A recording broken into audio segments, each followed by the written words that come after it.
Hello everyone, welcome back to another episode of Polytalks Environmental Politics, where the focus of today's episode will be on the Environmental Protection Agency under President Trump's administration, and we'll be building off the previous week's episode, which was on the Big Beautiful Bill and its environmental repercussions.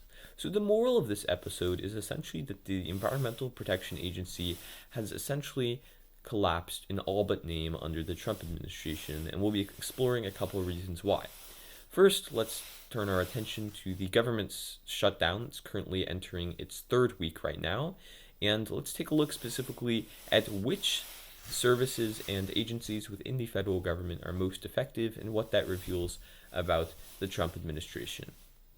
So we would observe that if you take a look at the individual agencies, you would see that the one that reports by far the most amount of, or the highest percentage of furloughed employees is indeed the Environmental Protection Agency, where nearly 90% of the employees have been furloughed. And we think this isn't a coincidence that the Environmental Protection Agency is a convenient target for the Trump administration, because ultimately, the Environmental Protection Agency is essentially antithetical to Trump's progress and goals for his administration. He has repeatedly expressed a desire to prioritize American first policies, including those that prioritize economic growth and American innovation over conforming to environmental regulations or the global fight against climate change. And so, under his leadership, the Environmental Protection Agency has essentially taken on a new bastardized role that is almost entirely different from its original founding purpose, and we'll be covering that in the remainder of the episode today.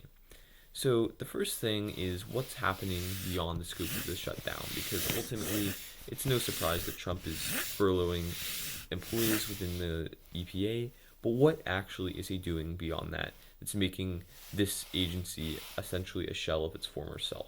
Well, first we'd observe that the leader of the EPA, so that would be Lee Zeldin, former representative from New York, has just announced the biggest deregulatory action in U.S. history that is spearheaded by the EPA. And what this is going to look like is removing a lot of regulations governing fossil fuels and pollution in order to spur American growth and remove obstacles to progress. And I think this is fairly significant because the Environmental Protection Agency is quite literally designed to be a regulatory body to put regulations on the chemicals that are entering our water supplies and our air, and also to regulate fossil fuels and ensure that America stays on track for its environmental goals. And so I think the fact that the Environmental Protection Agency under President Trump's administration and Lee Zeldin's oversight is essentially becoming the opposite of that just speaks volumes about how little the environment actually factors into Trump's policies or administration. But let's look at a couple other examples. This doesn't just extend to the leadership of the EPA itself, it's even obvious and apparent when we're looking at Congress and its actions under a Trump presidency. In fact, just recently the U.S. Senate is poised to approve an industry lobbyist to lead chemical safety at the EPA. So Douglas Troutman, who is an ex-lobbyist, is probably going to be the next lead of the EPA's Chemical Safety Office. And again, I think this is incredibly significant because the employee that is going to be heading the EPA quite literally used to work for a toxic company, or a company that spouted toxic chemicals into the atmosphere, into the water supplies, and overall essentially fought against environmental progress. And so we can clearly see here that what this Trump administration takeover of the EPA is looking like is almost like the ship of Theseus, where the EPA is being replaced plank by plank with an increasingly alien direction that completely bastardizes its original purpose. If you're still not convinced, you can just look to the data. The Trump administration is on track to cut 1 in 3 EPA staffers by the end of this year, which of course will make it much more difficult for the agency to keep pollution out of the air and water. So essentially, to avoid repeating myself, the Trump administration is cutting employees within the EPA, and the ones that are remaining are increasingly resembling the very fossil fuel lobbies that the EPA originally was designed to regulate and counterbalance within the federal administration.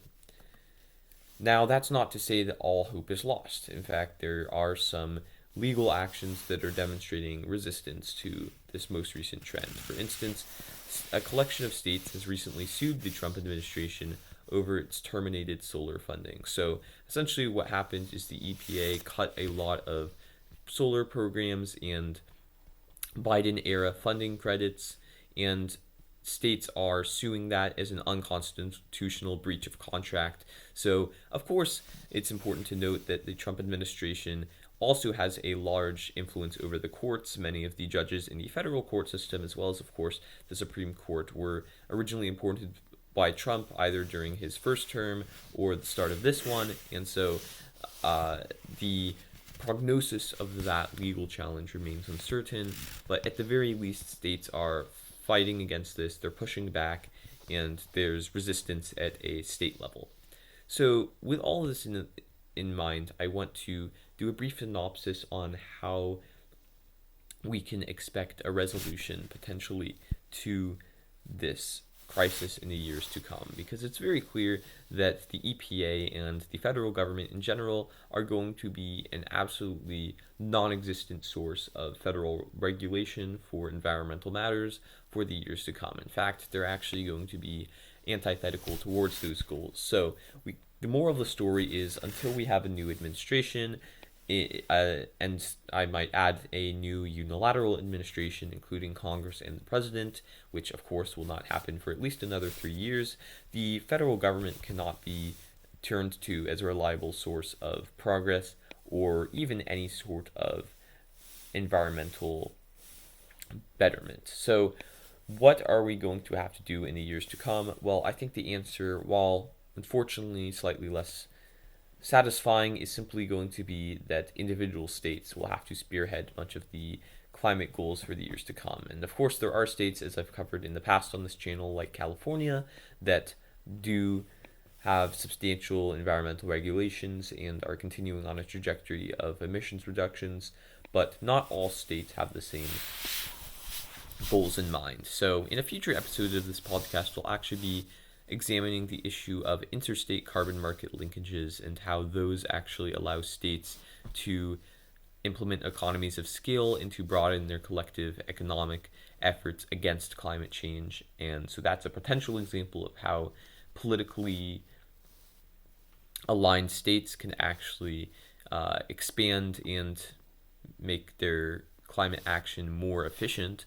But beyond that, we'll also have to turn towards litigation and civil society as, even if not an engine of progress itself, at the very least a force to delay the federal policies changes and to ensure that by the end of these 3 years, as little damage on a federal level will have been deployed to the environment, because of course any amount of emissions reductions are still a net benefit, and simply allowing the federal government to run its course will have disastrous and measurable consequences for the health and vitality of the climate, both in the United States and globally, for years to come. So thank you for watching this episode. I hope you enjoyed, and feel free to leave any comments discussing the importance or significance of the EPA under the Trump administration, as well as where you see the trajectory of the EPA in the years to come, and also going back to the end of this video, how we can form coalitions that can negate, or at the very least counterbalance, the actions of the Trump administration and the EPA for the next 2 years. So again, in the future, I hope to cover something more granular, perhaps a focus on interstate carbon market linkages, which is right up my alley. But beyond that, Thank you for watching, and I hope you enjoyed and are looking forward to the next video, which will come out very, very soon.